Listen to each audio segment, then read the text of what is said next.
Chapter 1 Birbal solves the case. Let us begin. Rita, class, silence please. Sumash, class, Rita is talking. Everyone listen to what she has to say. Rita, tomorrow there is a football match between Red House and Blue House. Ramesh, where is the match going to be played? Rita, the match will be in the football ground, of course. Sumash, what time will the match be held? Rita, the match will take place in the 7th and 8th period. Class, hooray! We shan't have classes then. Let us read. One day, two men appeared before Akbar. One was an honest merchant, and the other a cheat. The merchant was a rich man. The cheat was also rich, but he had made his money by cheating other rich people. The cheat had a special way for doing this.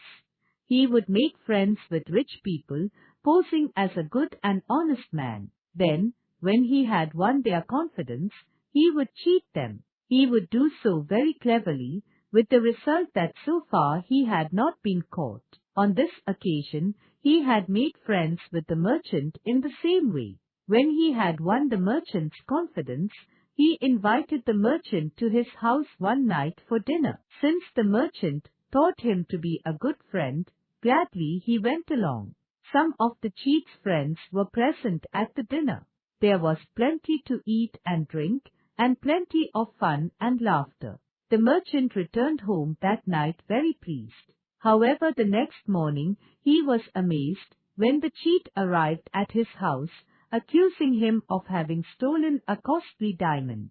The merchant told him he was mistaken, but the cheat would not have it.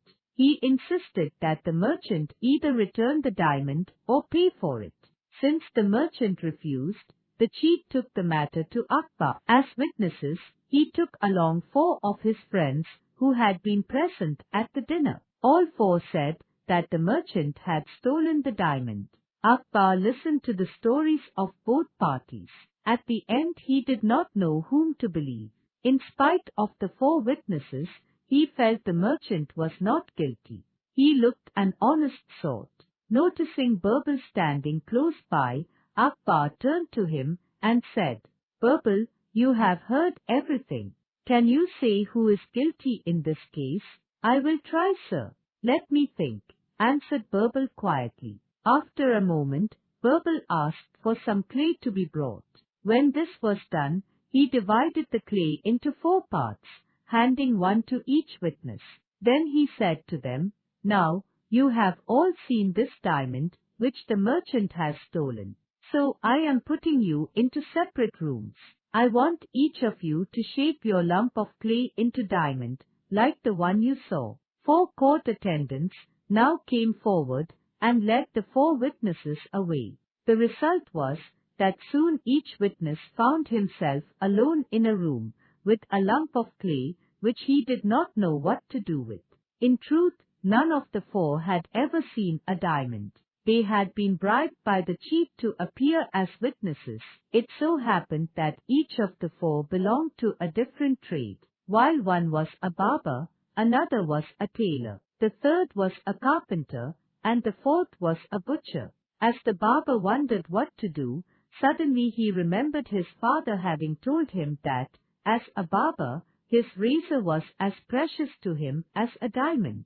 A diamond must look like a razor, he decided therefore, and shaped his piece of clay accordingly. The tailor, whilst thinking deeply, remembered his mother having said that, as a tailor, his needle was as valuable to him as a diamond. Thinking and reasoning just like the barber, he made a needle out of clay. In the same way, the carpenter remembered his grandmother once advising him to guard his saw as he would guard a diamond. So he made his clay into a saw. The butcher turned his clay into a knife, as he remembered his grandfather having told him that a butcher's knife was as dear to a butcher as a diamond. When they were quite finished, the 4 were brought before Akbar to show what the stolen diamond had looked like.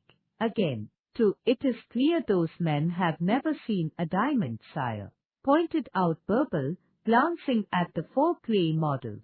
Yes, and it is clear who is lying, spoke Akbar sternly, and at once he ordered that the cheat be put into prison. All present praised Birbal highly for the clever way in which he had solved the case.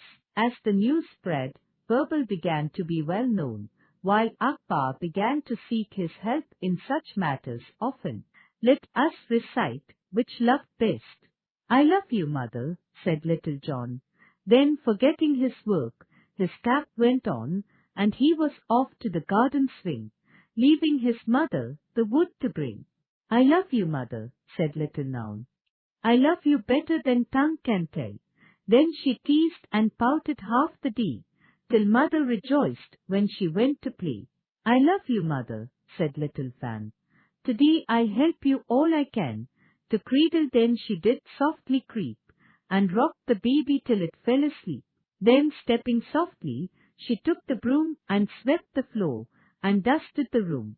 Busy and happy all day was she, helpful and cheerful as child can be. I love you, mother. Again they said, 3 little children going to bed. How do you think the mother guessed which of them really loved